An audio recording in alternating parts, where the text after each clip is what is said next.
Daily Bible reading, 2 Samuel chapter 10. Some time afterward the king of Ammon died, and his son Hanun succeeded him as king. David said, I will keep faith with Hanun son of Nahash, just as his father kept faith with me. He sent his courtiers with a message of condolence to him over his father. But when David's courtiers came to the land of Ammon, the Ammonite officials said to their lord Hanun, Do you think David is really honoring your father just because he sent you men with condolences? Why, David has sent his courtiers to you to explore and spy out the city, and to overthrow it. So Hanun seized David's courtiers, clipped off one side of their beards, and cut away half of their garments at the buttocks, and sent them off. When David was told of it, he dispatched men to meet them, for the men were greatly embarrassed. And the king gave orders, Stop in Jericho until your beards grow back, then you can return. The Ammonites realized that they had incurred the wrath of David, so the Ammonites sent agents and hired Arameans of Beth-rehob and Arameans of Zobah, 20,000 foot soldiers. The king of Maacah with 1,000 men and 12,000 men from Tob. On learning this, David sent out Joab and the whole army, including the professional fighters.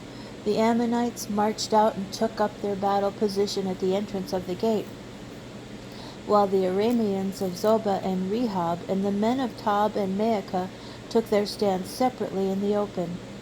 Joab saw that there was a battle line against him both front and rear. So he made a selection from all the picked men of Israel and arrayed them against the Arameans.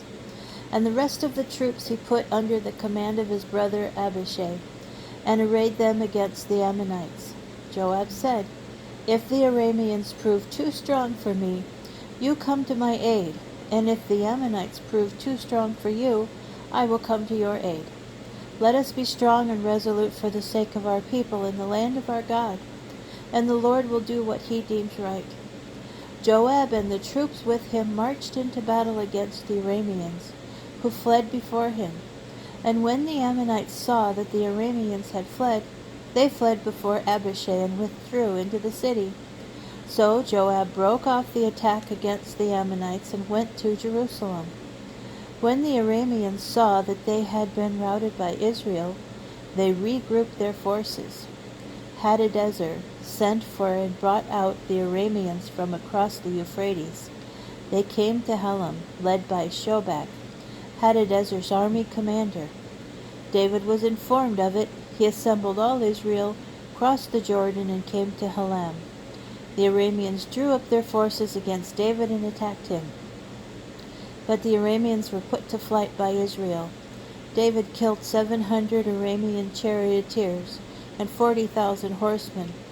He also struck down Shobak, Hadadezer's army commander, who died there.